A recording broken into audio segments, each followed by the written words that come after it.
Sa detalye ng ating mga balita, maulap na may pabugso-bugsong mga pagulan ng mararanasan sa Metro Manila at ilang bahagi ng Luzon, epekto ng Northeast Monsoon o amihan. Ayon kay Veronica Torres ng Pag-asa, apektado ng amihan ang Cagayan Valley, Aurora at Quezon.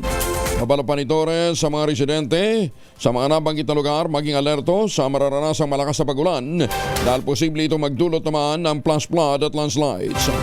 Samantala, sinabi ni Torres na wala silang namomonitor na anumang sama ng panahon o low pressure area sa loob o kaya malapit sa Philippine Area of Responsibility. Sa mga pag-ulan nating nararanasan ay dulot pa lamang po ng Northeast Monsoon o amihan. Alamin muna natin ang lagay ng panahon mula kay Kaobet Madrina mula po sa Pag-asa. Kaobet, good morning!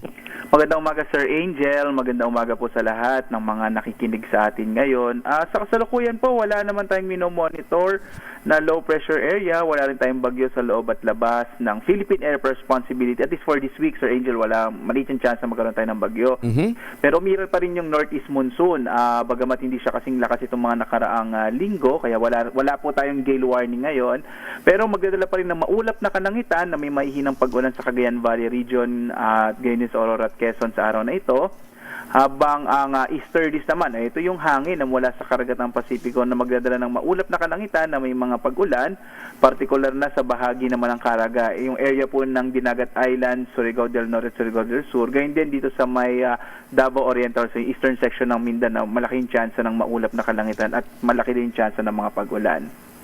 Dito naman sa Kamaynilan, sa mga magbabalik trabaho, magbabalik eskwela ngayong araw, inaasahan natin generally fair weather po sa malaking bahagi ng Luzon. Bagamat may mga potential pa rin ng mga light rains, mga isolated light rains, gawa po ito ng amihan, habang may mga thunderstorms naman sa labing bahagi ng Visayas at ng Mindanao. Sir Angel, ito po yung ating inaasang lagay ng panahon sa araw na ito. Paano yung mga bandang Friday o yung next weekend? Kasi yun yung di ba? Ati-atihan at saka dinagyang?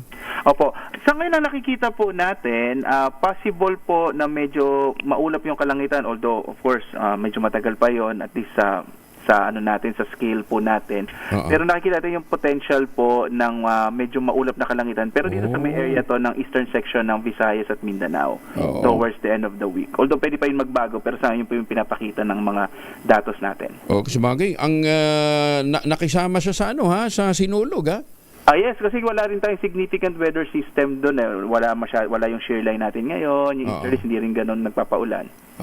Ayos siya. Sige. Ang temperatura ng Baguio? Opo, dito sa Baguio, yung naging agwat ng temperature natin, at least for yesterday po, nasa 15 to 22. Medyo hindi pa siya ganun kababa kagaya nung naranasan natin a week ago na umabot ng 13.8. Akala ko lalo siyang lalamig towards February. Opo, ano naman siya, Sir Angel, kumbaga, ano pa rin yan. Within the range? Within the range po. Okay, sige. Tagaytay? Dito po sa area ng Tagaytay po natin, yung agwat ng temperatura sa 20 to 28 degrees Celsius. Malamig-lamig na rin, ha? Opo, kahit paano. Siya. Sige. Teka muna, ang Davao?